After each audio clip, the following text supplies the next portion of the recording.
Hello and welcome to this episode of the Alien Familiar RPG Podcast. I am Clayton. I'm Jordan.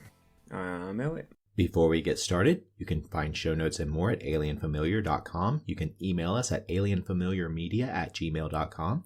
We are on Facebook at facebook.com/alienfamiliar. And if you would like to help us out with supporting the show, you can do so at patreon.com/alienfamiliarmedia. So if you enjoy our content and would like to help us out with hosting costs, any help you would be able to give us would be greatly appreciated. Thank you for joining us today.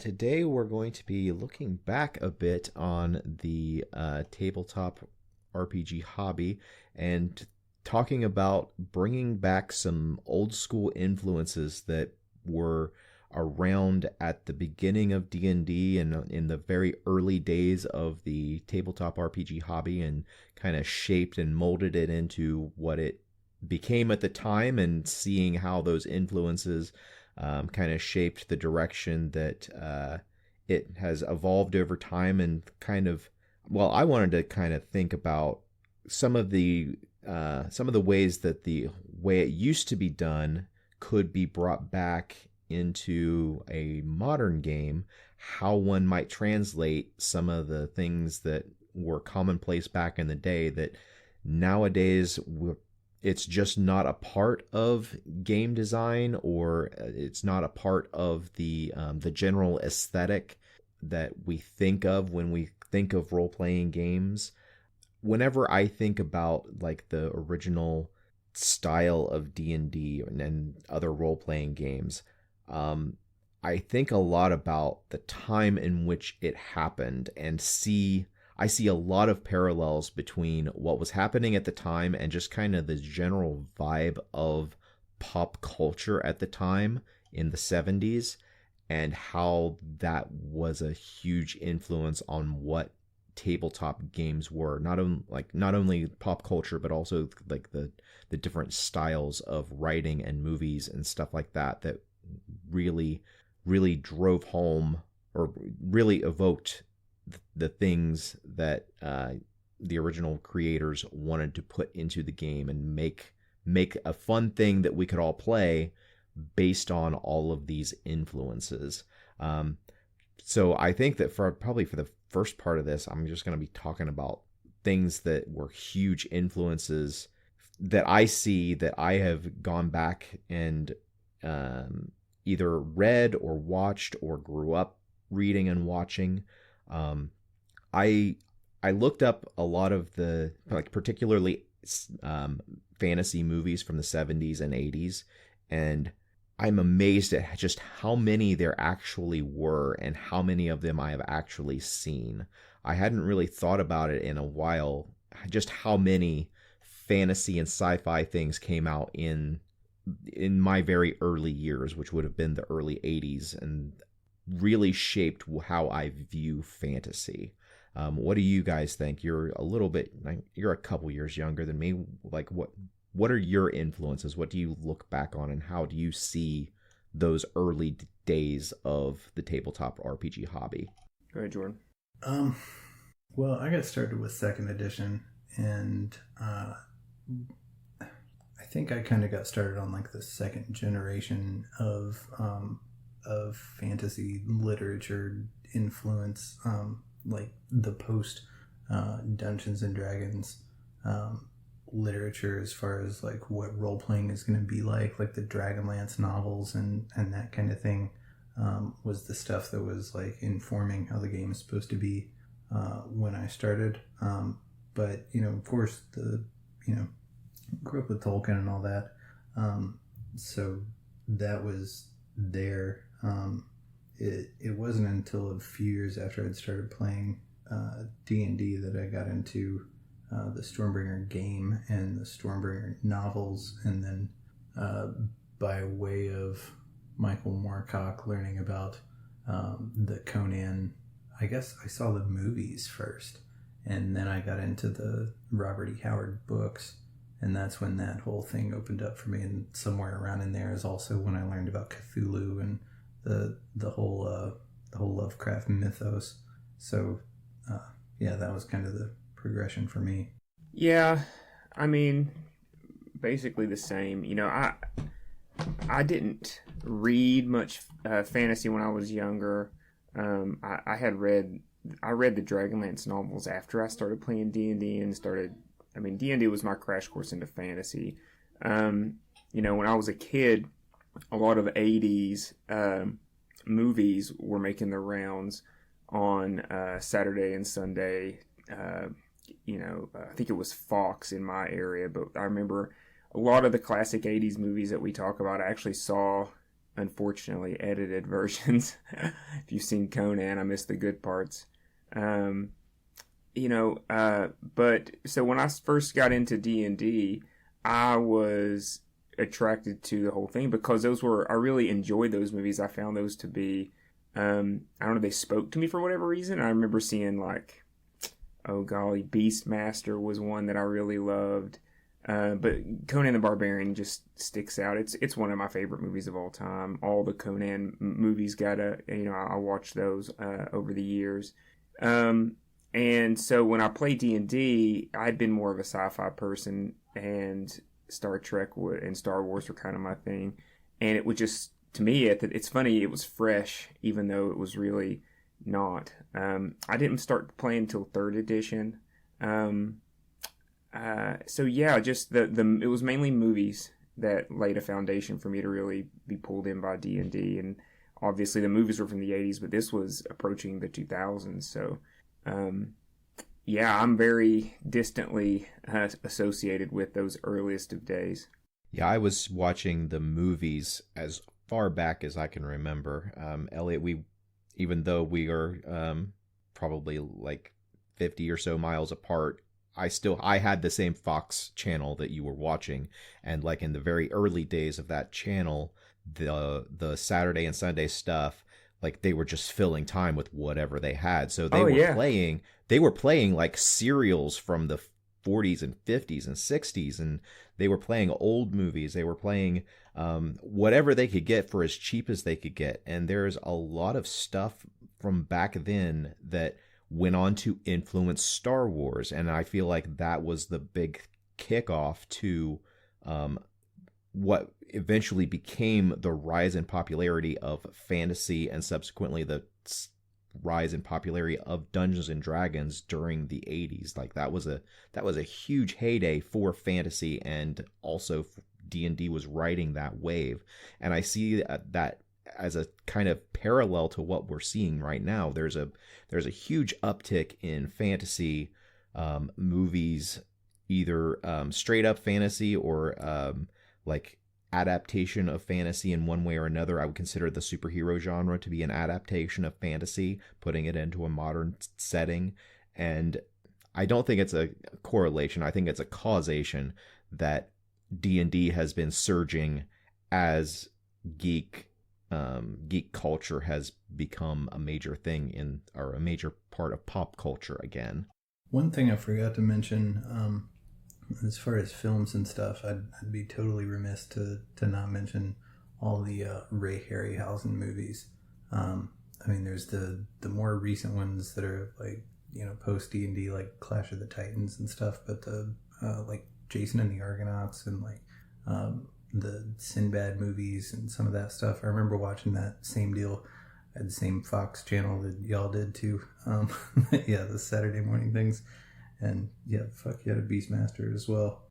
You could always catch one of the Star Trek Deep Track movies on there pretty much every Saturday. For sure. Though, this may be on topic, maybe not. My mind's kind of rambling today. But, one thing that I think every person that sits down and plays D&D at some point wants to kind of live out their own little hero's journey. And like you said, with Star Wars, if we want to call Star Wars like the beginning point of heroic high fantasy, high sci-fi fiction, bringing into coming into the mainstream and influencing things like Conan. I looked up Conan. I think might be I'm probably wrong, but Conan came out in '82. I know I looked that up, and it tracks pretty right that like for the rest of the decade there was attempts to make like other fantasy fiction. I mean, think of all just the ones off the top of my head. There was Willow, is maybe my personal favorite from that era, right there with Conan.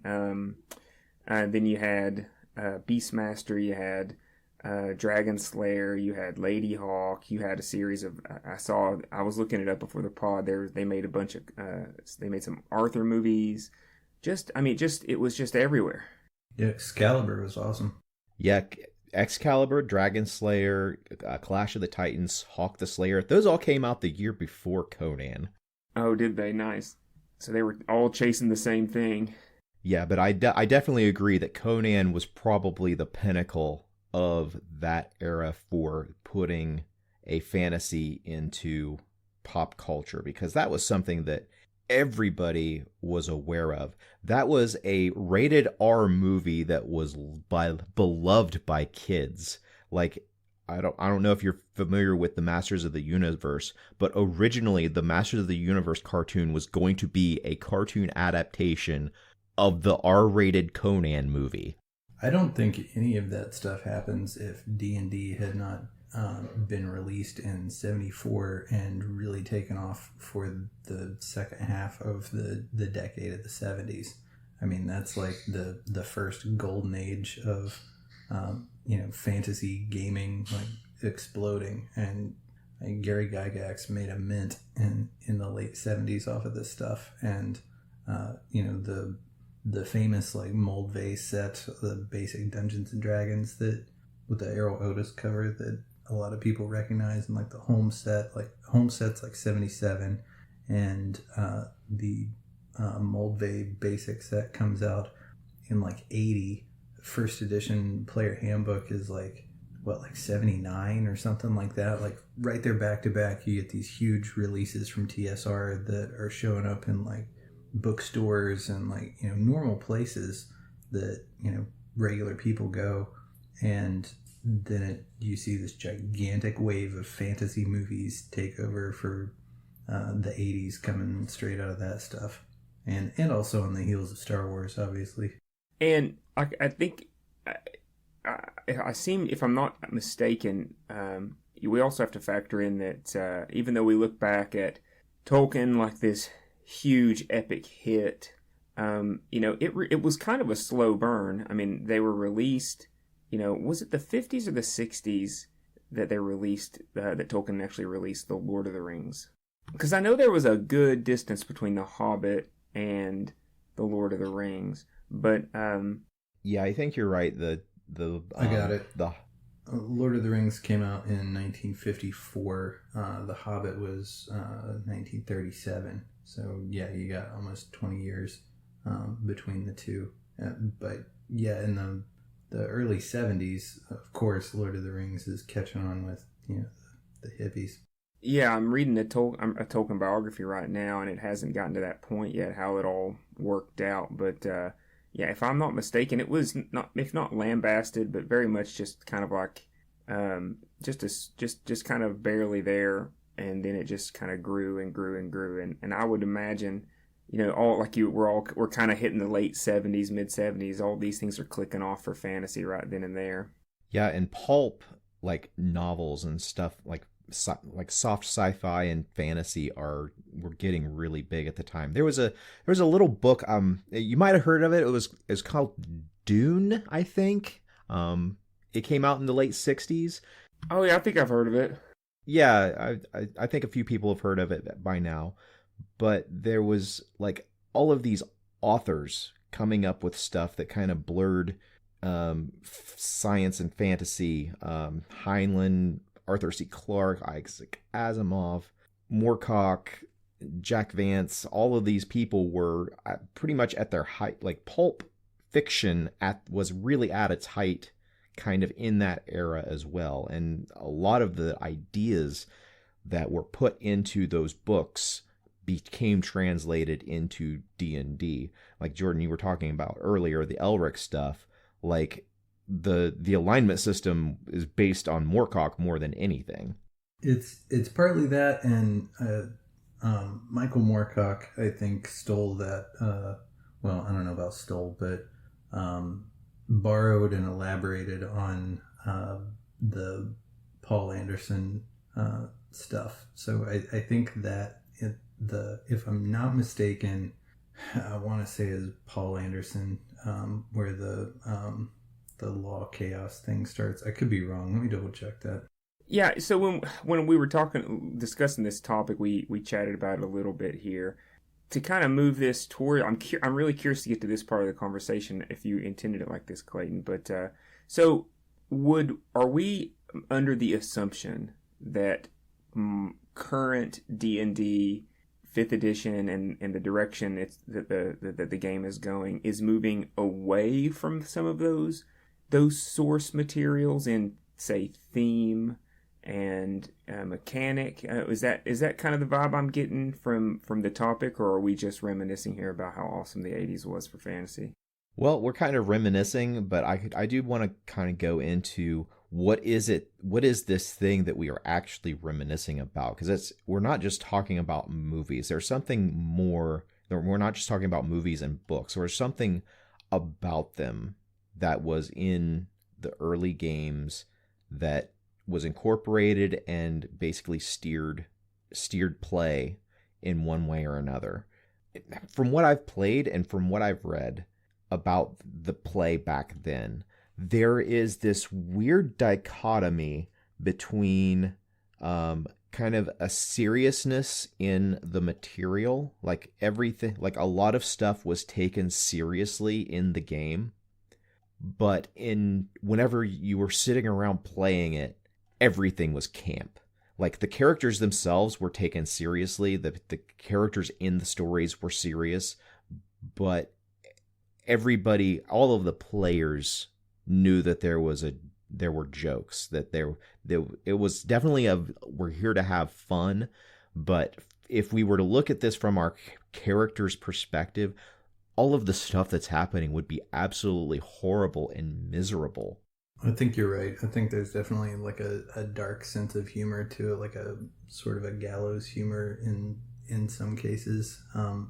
You can see it in the art in early Dungeons and Dragons, where you've got this back and forth between really silly, like almost like newspaper cartoony kind of images, and then the very next page you'll see like the most horrifying image of a troll that you've ever seen, or some other like terrible thing, and it's this constant interesting like oscillation between those two things. Something real silly, like Gygax was famous for doing a lot of like wordplay and like mixing letters around for character names and doing callbacks to other stuff and that sort of thing. But then on the other side you've got all these like really dark and troubling like concepts that are being dealt with in the planes, and how gods and devils and all this other shit works. Like there's a lot of layers going on back and forth. It's not like a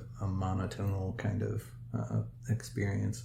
Yeah, it's like you're going through a dungeon, and like with Gary Gygax as your DM, and like you come into a room and he tells you that you are fighting the flail snail, and he lays down a miniature that he got at a dollar store from a like in a big pack of just cheap stuff that he bought from that was wholesale from China, and he just made stats for it based on the token thing that he was using as a miniature. And then you play through the combat and you get to the next room, and it is just this charnel house where people have been dismembered and sacrificed to the evil god Naral. So I'm going to go on a deep, totally speculative philosophical rant for a second. Is that okay? Please. I will allow it. And okay, so self-described depth. That's kind of, I don't know how to think. I'm not going to presume to be that it's going to be that deep, but I guess so. All this reminds me, and we talked about it a little bit before the podcast, was it's funny that as D&D was really popping off, and all of this fantasy fiction and sci-fi high fantasy fiction of violent heroism was going off, it was all entangled in this pushback that ran all the way up into the early days of me playing Magic. We all probably remember the Satanic Panic. For those who don't, it really I only kind of was born into the tail end of it as in my teenage years. But to say that the world in America, like the culture of America right now, is different than the culture of the 80s is very hard to understand if you didn't at least somewhat experience it. And it's just funny that as that got worse, the game got more popular, and that really in TSR, I mean, Jordan, I think you probably know a little more about TSR than I do, being kind of immersed in it right now. But if I'm not mistaken, it didn't fail due to its own lack of popularity of its product. It was kind of mismanaged. But even though it kind of went downhill in the late 80s into the early 90s, it really was an explosion. And so if you look also at the source material we're talking about, Conan, Robert E. Howard, even Tolkien, even though Tolkien was definitely hearkening back to a deep past of heroes where life was cheap, and the Great Wars were fought up close and hand to hand. It was a time of heroes. All these knights' tales. I'm currently reading. Well, I don't want to. Well, I guess I'll have to. I'm currently reading The Last Duel. Anybody who hasn't seen the movie, I haven't seen the movie yet. I want to see it soon. But just all of these things were almost like It was kind of like it's the outlet. I think that we all know that it is. It's in this current world, we can't really just go lopping off heads, and we can't go charging into a rich person's house and try to steal all their stuff and run out as quick as possible. All these things were very controversial concepts in the 80s. The 80s was a very devout time. The conservative element of American culture can't truly be understood today, but it was very deeply religious, at least in the South, more generally in the country, I would imagine. And I think that that's really what drove all these things together, is that people were looking for an outlet to kind of push back against that very constricted, lifestyle that we had, that the Americans had. Going into the topic today, though, I feel like now that D&D is such a mainstay, it's very mainstream for the most part. When you're trying to push something out to a broad appeal, in all this fiction, women are not portrayed kindly. In all this fiction, it's controversial in the Tolkien community, but yeah, the only non-white, non-Anglo-Saxon derived people, which were the heroes of Tolkien, were, they had darker skins. They were the people, the other people, the Asiatics, the Haradrim were the men of the East, and they all fought for Sauron, and, it says a lot about the source material that really inspired Gygax, that really inspired that first generation of D&D crazed people. A lot of the themes today are considered problematic. So do you guys think that that's kind of touching anything around what we're talking about today? Yeah, for sure. And I think that you're hitting on some really good points, and the best explanation I can come up with for why 5th edition Dungeons and Dragons seems so sanitized and safe, like both from a subject matter perspective and from like the actual game mechanics. Like we talked ad nauseum about how hard it is to die and how everything is like just kind of handed to player characters on a silver platter. Like all the edginess has kind of been like sanded off of this thing, and it's gone through so many cycles of Hasbro development and redevelopment and whatever. Like it doesn't seem anywhere near as dangerous and interesting and controversial as it used to, and it's lost so much in my opinion because of that. And yeah, you're making good points about all the race stuff and all that, and that's a legitimate thing to talk about, but it's in a weird way I feel like the original material is as controversial as it ever was, only now being, whereas before it was really pissing off fundamentalist Christians, now it would piss off fundamentalist social justice warriors. You know what I mean? There's definitely things that existed then that absolutely should not have been carried over. Like, one thing that pops most into my mind is that there were stats for sexual dimorphism, like your gender or your sex at birth affected your stats for some creatures, and like that type of thing, reinforcing the idea that there is this fundamental difference of like, well, it represented in the art. We were, before the episode, we were talking a little bit about Frazetta, like in that, like, women are almost always portrayed as needing to be rescued and that type of thing. I think that those types of ideas, those are fine to leave by the wayside because our culture has moved on from there. Well, but the thing is, you let me jump in real quick here. Two things. One, I don't know where the sexual dimorphism stats are in early Dungeons and Dragons. Some of them appeared in second edition. Okay, I don't know about second edition yet, but Gary Gygax straight up says in the intro to first edition D&D that specifically is not there because there was conversation about it in, I think, Dragon Magazine. People, talking about whether or not that should be part of the game, and he calls it out right there in the intro of 1E. The other thing is, having watched Fire and Ice the other night, I'm not sure it's as straightforward an argument about the portrayal of women as it seems like. It's not quite like, Mario always has to rescue the princess, and the princess is like helpless. The princess in Fire and Ice, the Frank Frazetta movie, gets kind of perpetually kidnapped over and over again and saved again. Yeah, but she also breaks out on her own multiple times and kills a bunch of the bad guys on her own. So I don't know. I mean, I think about like Red Sonja and stuff like that. Like, there's definitely, and oh shit, it was Sandal Bergman's character from Conan the Barbarian. It slipped my mind. I'm dying to remember that as well. I'll look it up. Yeah. Anyway, there's definitely a vein in the sword and sorcery stuff of warrior women as well. It's not all helpless princesses.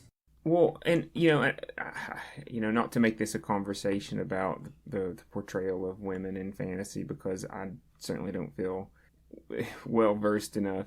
There's lots of contra examples. Like just Éowyn, killing the Witch King, obviously, is kind of a big turnaround, and it's kind of a statement on the entrapment of strong women, in medieval and ancient people culture. I mean, I think really what makes that part of it difficult is that when once again, I'm reading The Last Duel right now. Everybody go get it. Anyone who is a fan of history and can read can't help but just call a spade and just understand that we come from a very misogynistic time when women were absolutely put in a role. But at the same time, especially noble women, it's not as if it was a role-less role. Men were just as much forced into a role as well. Women, noble women had big responsibilities in the Middle Ages, and they had a lot of pressure as well, and they were very powerful people in their own right, but they were not allowed access to the warrior the warrior lifestyle. Joan of Arc being maybe the most famous exception that proves the point. A woman could rise high enough to win a war and get burned at the stake for her efforts. But the one other theme that I think is inspiring a lot of this fiction about ancient times both middle ages and far beyond, is the cheapness of life.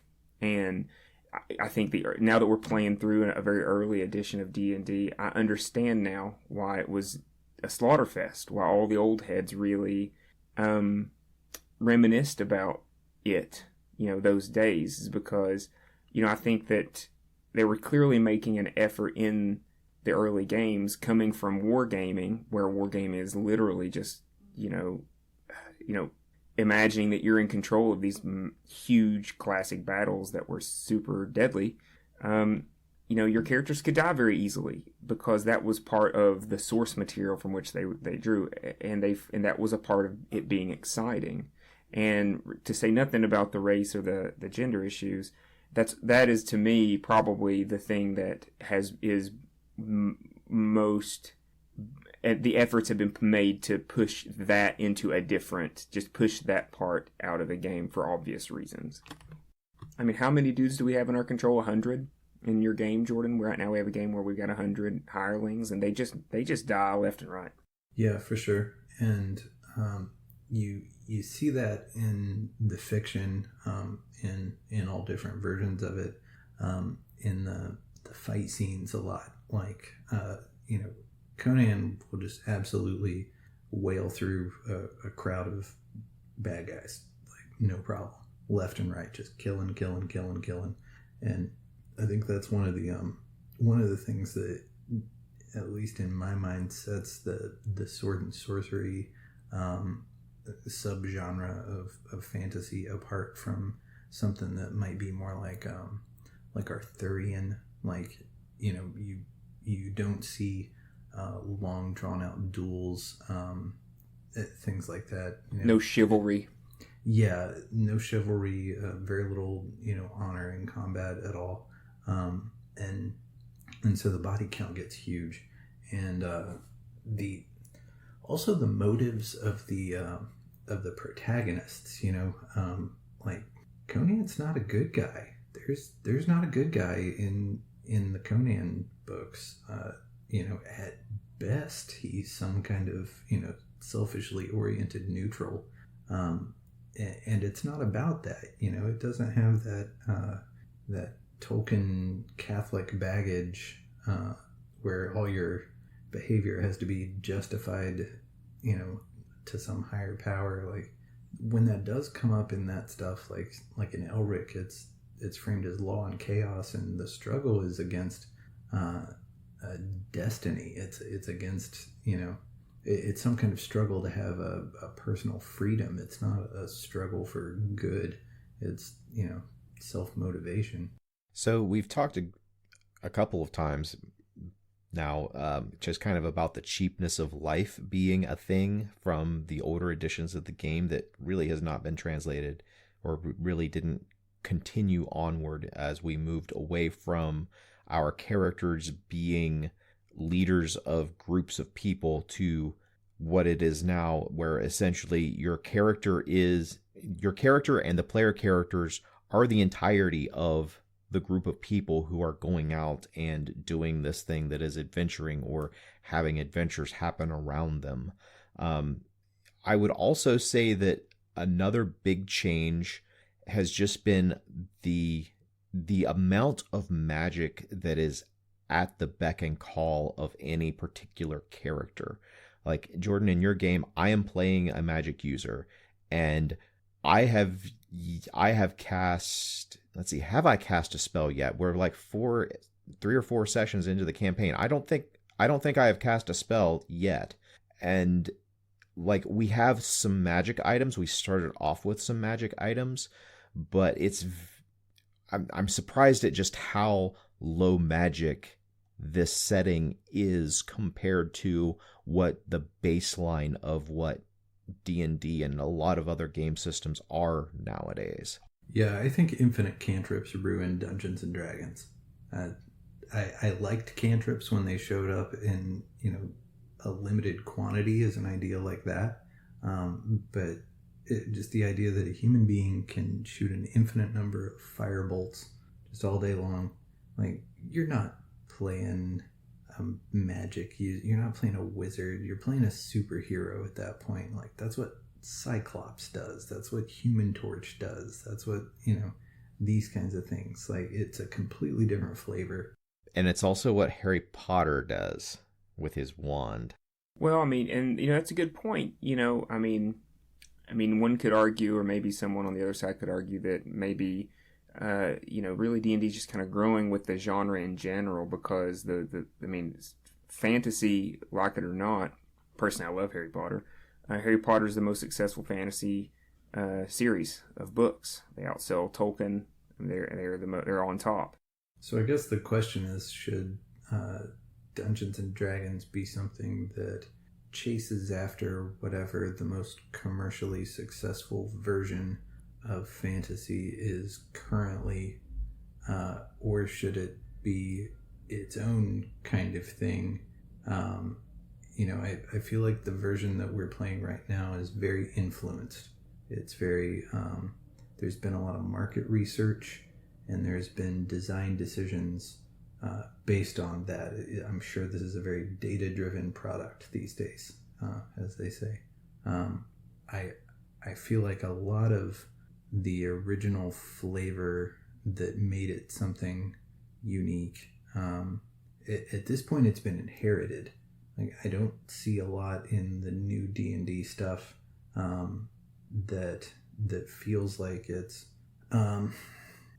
in the vein of D&D. Like, that's always been kind of a problem going back when they first tried to make movies and games and stuff like that, and when they were scrambling around for a setting.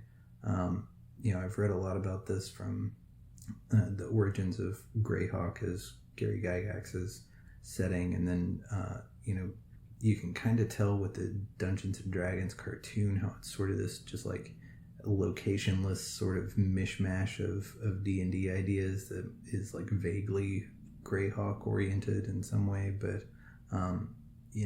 they were always kind of scrambling, like, where is D&D happening? What is D&D?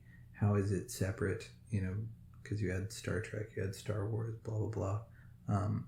But like, I think it's still kind of a mess. Like, they've defaulted to Forgotten Realms basically for 5th edition, but what new D&D stuff has come out in the last several years that feels like a logical continuation, as far as like not rehashed adventures or whatever, but something that's like really new. I'm looking it up now, but I know that they released a book. I just paged through and just moved on, but they made, I think it was like inspired by Greek myth that was like looked kind of interesting, but I didn't go to it looked like an attempt to do something a little different. I'm going to look it up.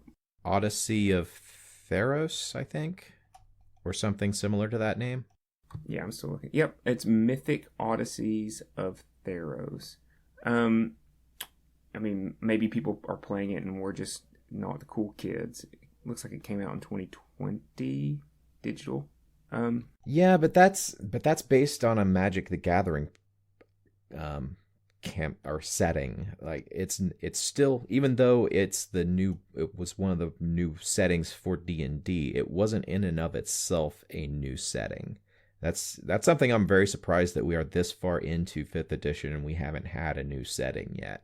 While you were talking, Jordan, an idea came, like a business idea. Obviously, they definitely, Wizards, of course, listens to this podcast, and they're definitely going to do everything we say. But I think that we're speaking to a different audience that maybe goes a little bit taken for granted, because for the most part, we're always going to give the new edition a shot. But if I was them, I would almost be thinking in terms of like, first, why does there have to be just one D&D branded product that is a set of rules that can be played?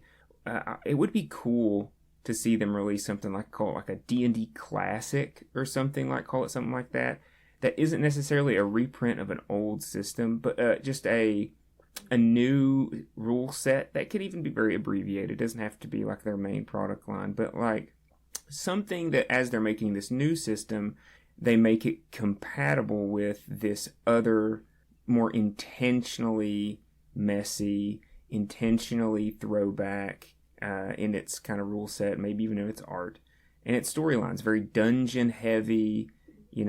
Just bring back some of these old concepts just to see if D&D can have an edge again. You know what I mean? Because to me, it would be. I mean, D&D if doesn't have. I mean, whenever we were playing in third edition, it felt edgy.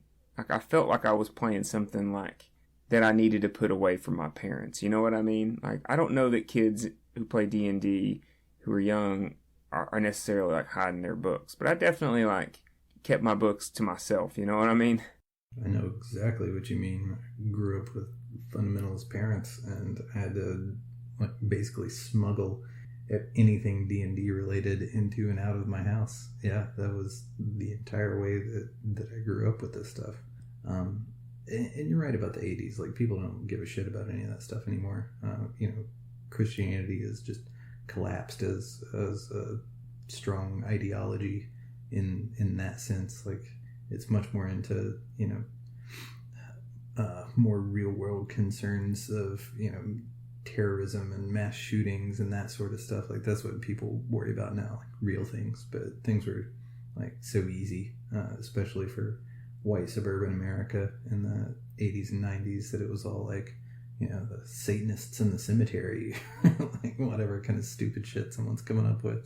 So, Eliot, to kind of go back to your question about having some sort of, I don't know, it sounded like an offshoot is kind of what you were talking about for D&D, to kind of be just an experimental version of D&D that has things that aren't like, it's its own thing, but also somewhat compatible. It's that kind of what you're talking about? I mean, maybe not. It's not a full-fledged idea, but I'm thinking back to the third edition phenomenon, and I remember when D&D came, third edition was really when third edition came out. That's when all of the people I played with who had played second edition, maybe even before, immediately, gasped at this watered down version of the game that they've been given, and then they promptly completely converted over and played it to death. But I just wonder if Hasbro would even be able to have the courage to do something like this. Back to connecting the third. It's like, I remember one of the things about third, because of the way they did the licensing, they would allow other publishers. And I remember a lot of the edgier, what I felt like the edgiest, like when you would find a book that really went into gory gods and hide, difficulties, and like lots of more sword and sorcery influenced source material, but still played in the D&D vein. They kind of they sourced it out to other publishers, and it would seem that since 5th edition seems a little more locked down, it doesn't really have that. And maybe I'm just wrong, because I really don't go out there and just go look at every new book that every other company. I really don't, spend a whole lot of time looking through new books and other publishers. But it does seem like the volume of that kind of stuff is less in 5th edition. So you're talking about the old Open Gaming license, and the specific book that brought that down was the Book of Erotic Fantasy, which had pictures that contained nudity in it. And when that happened toward the relative end of 3rd edition, I think that was the final nail in the coffin of Wizards. Was like, we need to have this shit under our control so that people don't release this stuff because we're trying to make this game that is available for basically teenagers. And this book that was released was an R-rated book. I've seen the book in person, and it is not an X-rated book. It is definitely a hard R. Kind of like the original books were. I mean, probably more so because at that point they were doing it on purpose. But there was that kind of stuff in the original published materials. Yeah, for sure. I mean, there's tits in most of the early books. When you flip through them, it's like, oh, there's some kind of Medusa or a Lamassu or Amazon, whatever. It's all over the place. That's what I'm saying, though. It's a whole new generation of fundamentalists who are angry about the same shit from a completely different direction. And I'm not lobbying for necessarily that. That's not the element I miss. Don't get me wrong. Like, I get it, and I mean that in and of itself does not actually make me harken back to the good old days. But the themes we were touching on, like the fact that your character is very fragile pretty much at all times, even as you level up, the idea that you just in general, our first adventure in your game, Jordan, which is maybe you could talk to better than me. I think the only thing that struck me as being something that I wouldn't necessarily expect in a modern game was just the depth of the dungeon crawl. That everything was, the whole game seems to be minimal plot to get you into a very dangerous situation that you're going to loot when you have the intentions of. We had a goal actually, and looting, I was surprised, wasn't necessarily the goal, but we did get a lot of loot. The game itself, for those who don't know, I didn't know this until we started playing, was that your experience points is directly calculated based off the amount of treasure that you pull out of dungeons and encounters and things. So, right then and there, you have the primary incentive of, like, leaving no stone unpocketed, no coin unstolen. You get XP for killing monsters too, but it makes more sense from just a player resource economy perspective to try to sneak in and get as much gold as possible and get out rather than trying to fight your way through every single thing you encounter. And that also is a pretty strong incentive for a mechanic that doesn't really exist anymore, which is monster reactions and trying to like parlay with them. There's a whole vein of original D&D gameplay that had to do with figuring out what the different tribes were of orcs or hobgoblins or whatever, and then trying to play them against each other while you're sneaking around, stealing both groups' loot. There's a lot of stuff there. But yeah, since they've cut off the licensing, it would make sense that the audience that was being served by that more sword and sorcery based publishing material, I would think that I would see a lot more effort to just pull in that revenue as well. But at the same time, looking at all the people that I know who maybe were interested in those books, they were buying the D&D products as well. So, as a big major business like Hasbro, once again, I'm sure we've said this a million times before, I don't know that you can really blame them for correctly noting that they're the flagship in this whole industry. And so for them to not do research to try to, give the people what they want, it just would make sense from any company any company that's trying to sell a product. And let's be real, like we've said a million times, just in the last few years, but definitely in the last 10 years, the game has really grown. We all know the game has really, really grown, and the audience has really, really grown. And if that's the majority, it's crazy to think, though. These published materials that we're playing out of now, the original Gary Gygax was, 50 years ago? Who's still playing that really... how many of the consumers of D&D out there are even in a position to harken back to this olden day that, they were not even close to being alive for? Fair point, but a lot of the people that you're talking about that would be the target market for those kinds of products that you're mentioning, they're all playing the OSR games, and there's a bunch of them, and they seem to be pretty popular. And I think you guys have played enough OD&D at this point that you could pick up any one of those books, from what I can tell, and drop right into it, because it's the same fucking shit with just slight modifications to make a few things easier to do. But they're simple games from what I can tell, and they're meant to be played fast and lethal and whatever. So there is a market out there. It's just WotC doesn't seem to give a shit about it. They're looking to make very sanitized kinds of products, and there's always this vibe of like, well, D&D's been so popular over the last couple of years, and more popular than it's ever been, yada yada, and there's just an assumption that has a single fucking thing to do with any decisions the Wizards of the Coast has made. I'm not convinced of any of that. I think there's a whole lot of much larger societal things going on, like a rising geek culture separate from D&D, like a pandemic that gets everybody trapped inside, like better technology that makes us able to play with each other across vast distances. I don't think any of that shit can be credited to WotC, and I think any other company doing a halfway decent job pushing their role-playing game in place of Wizards with the same Dungeons and Dragons brand recognition and everything would be as prosperous as they've been. I really don't see anything super special about the way 5th edition's been managed that makes me think that they're really earning it.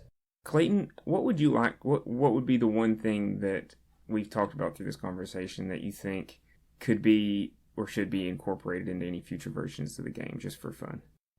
Put me on the spot. Okay. Yeah, boy.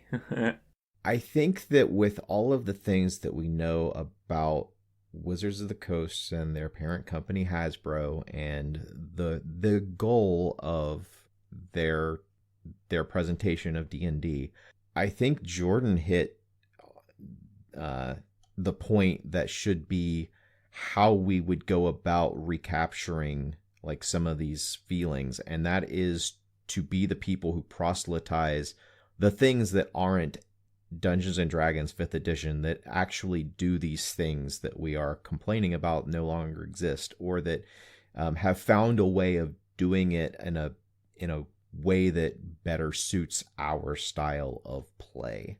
I think that going forward, the best thing for D&D would be to recommend people play other stuff than D&D. That's a good point. Also, I want to bring something up that we just kind of blew over earlier.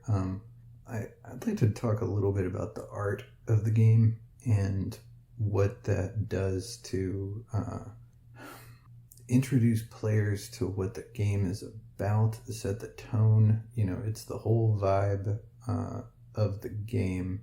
And earlier when we were talking about it, was easy to blow over and be like, oh no, boobies, can't have boobies, whatever.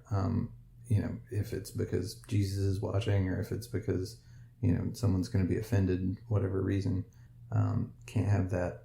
The art in 5th edition is some of the worst art that I've seen since it was somebody just doodling black and white ink drawings in D&D. There's tons of just straight up black and white ink drawings that I think are just better art aesthetically than the shit that is in the pages of the 5th edition books. I mean, have you all seen the fucking halflings? Like, Jesus Christ, like, it looks terrible. Everything looks like real samey, and like, everything's just like really blobby kind of characters that like don't have any kind of definition. Like, they've completely gotten away from like heroic portrayals of people or any of that stuff. It's just ugly to look at. Am I the only one that feels that way? I don't agree with you. I agree with parts. I agree with the homogeny of the artwork and how it's been the same artwork for like 7 years now, and it's just getting stale. I look at the art for Pathfinder and looking at the breadth of art from it, and I just get the same feeling. It's just the same stuff over and over and over again.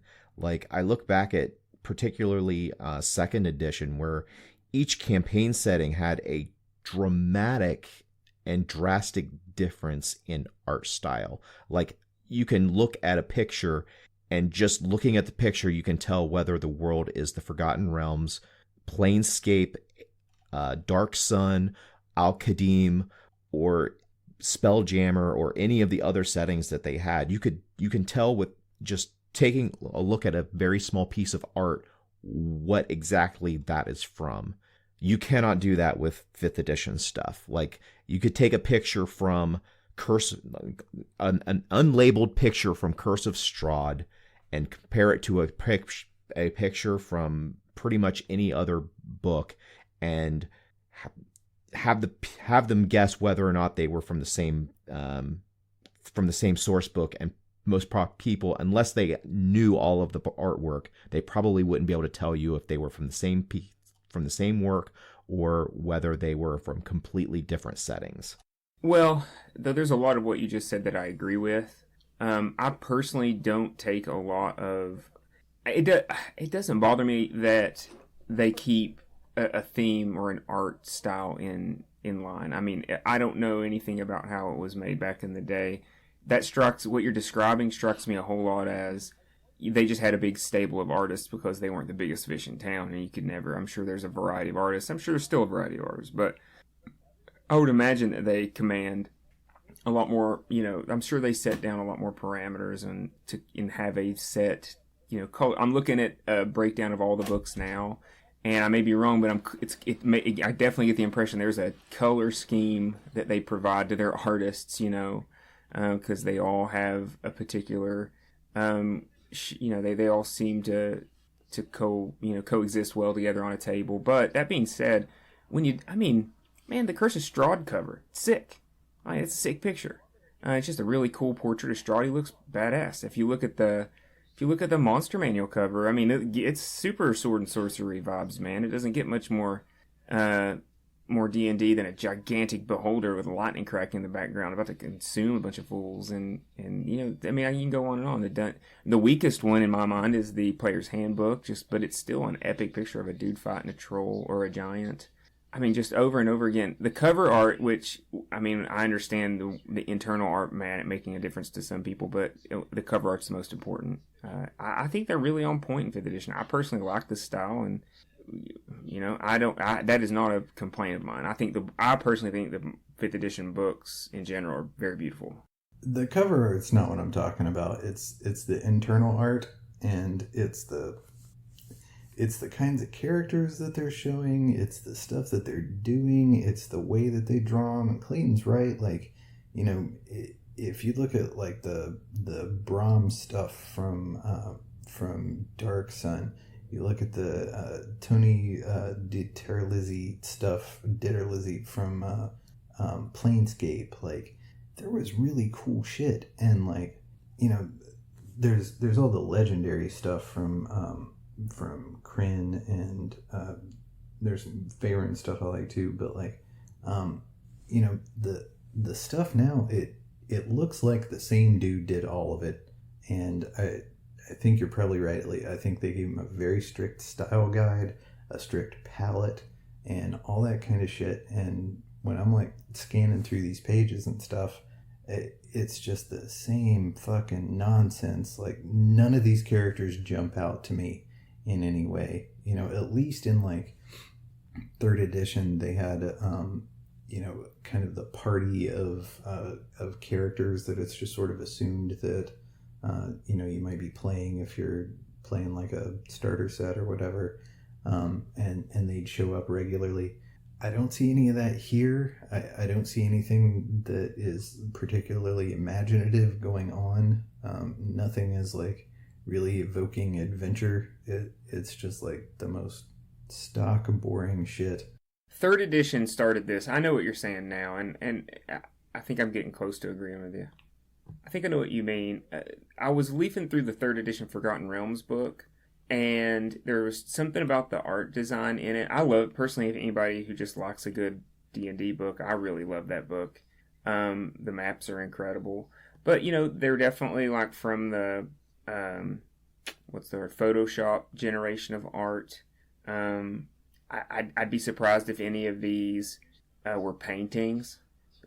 The original, I remember there's a great documentary, I need to find that to shout it out, but about the art about TSR, and they talk about the art and the artists, and, they were just sitting at drawing boards making paintings, but they don't have the cultures and the characters and even the artifacts. They almost all seem like they come from one unified generic culture.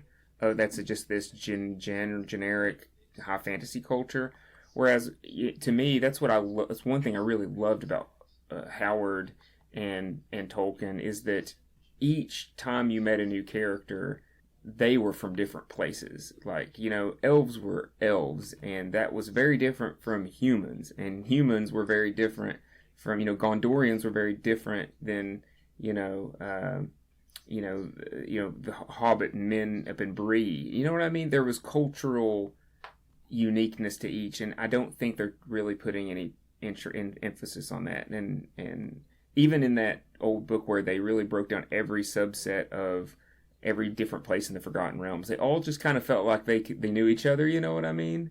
Like they wouldn't be strangers because there's enough. You know what I mean? Because there's a common culture. And yeah, this is exactly what I was trying to get at, but you just articulated it better than I could in the last episode when we were talking about what we lose when they make every single race sort of interchangeable mechanically with abilities and all that kind of stuff, is that you lose that flavor of, the world having particular places and particular people in it and interesting things going on that are different than the other things going on in other locations. When you make everything just kind of this blurry, kind of smushed together mess of just, like somebody tipped over the buffet, it doesn't really matter where you are. It doesn't really matter who you're talking to, because it's all kind of the same blurry whatever sort of stuff, and anything goes, so nothing really matters, and it's just blah. There's no character to it. It goes for the art, it goes for the character design. Like, all of this stuff is a design philosophy, and as they do these things, we see how it results, and it's definitely not to my taste. We never see anyone with their feet on the ground. It's like old Rob Liefeld stuff, where like he was hiding his inability to draw certain things by just never having them in the picture. When was the last time you saw the ground in a piece of art for D&D 5th edition?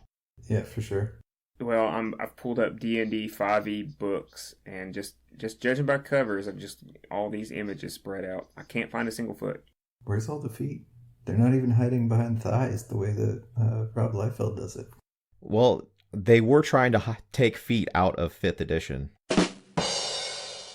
That was an excellent joke to end the podcast on. All right, I'm good with going on to geek things.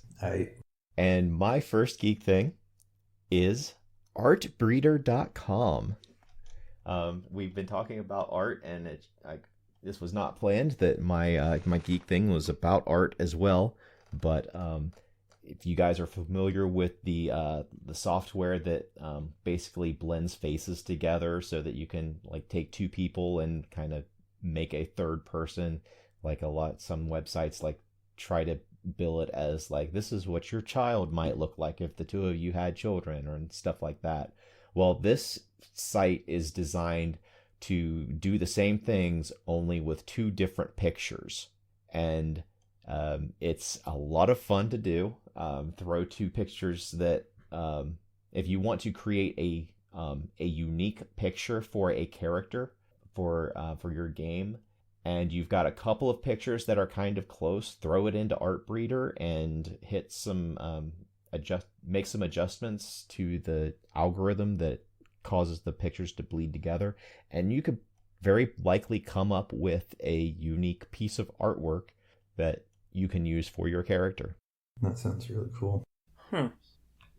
That's fancy. I'll go because I can be pretty brief. I've said it a couple times.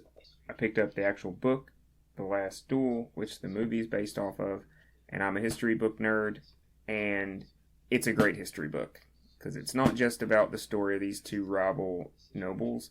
It sets the entire scene, and it's almost like the duel itself is in the backdrop. It's a history book about knights and medieval France in this very specific location in France in the 1400s, and it's fantastic. So I highly recommend it. and I can't wait to go watch the movie. It's probably going to be out of theaters by the time I finish it, because apparently it didn't do that great. But I've heard it's really awesome. Man, I tried to watch that last night, and I could not find it in a theater anywhere near me. Yeah, it's not around here anymore either, and I was really upset because I discovered that it's a Ridley Scott movie. Yep. Oh, I sure. I fucking love Ridley Scott. I recommended it to a coworker. She went and saw it, said it was amazing, and it's out of theaters. All right. I've got two. They are both Greyhawk related, because that's what I'm running now. The first one is the Greycast podcast.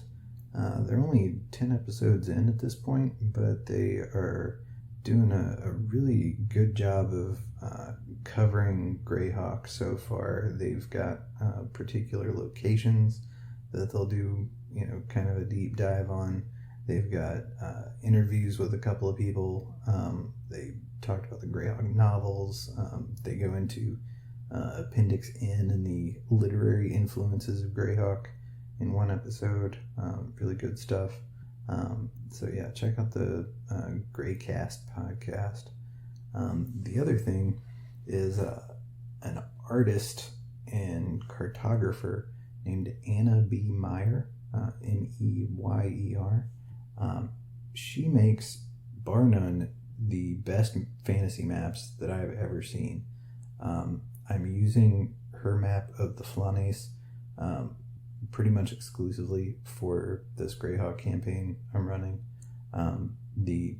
The all told version of this thing is like 25,000 by 29,000 pixels. It's like a 100 and something megabyte image file. It's incredible. She does heraldry. She's got these PDFs that are like gazetteers of the Flanace with like zoomed in versions of her map, but like so much detail with every little location. The environment looks amazing. She's got a website where she goes into detail on like what would the wind patterns be in this kind of world, what would the tides look like, and the ocean currents. What would this world look like if it were in an ice age, or if it were in an extra warming period? Like they've got versions of Oath for that. And I from what I gathered, she's a pilot, and I think might have been maybe some kind of member of the Swedish Air Force or something. I could be wrong about that, but so she's got all this like real world navigation and like terrain knowledge that she's putting into the whole thing, and gets real nerdy with people about like how geology and climatology and all this stuff would like shape a planet like this. So I'd be hard pressed to find someone that's put more work into making a realistic seeming fantasy map. So Anna B. Meyer doing great work. Awesome. I'll definitely have to check that out. I am checking it out now. This is cool. All right, guys. What do you say we stop this bullshit and start rolling some dice? Sounds good. Yep.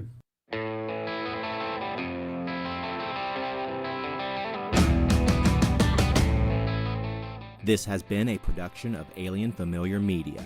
You can find past episodes and more at alienfamiliar.com. You can email us at alienfamiliarmedia@gmail.com. This production is protected under a Creative Commons non-commercial attribution, no derivatives license. Music for this episode is Suburban Outlaw by Forget the Whale and can be found at freemusicarchive.org.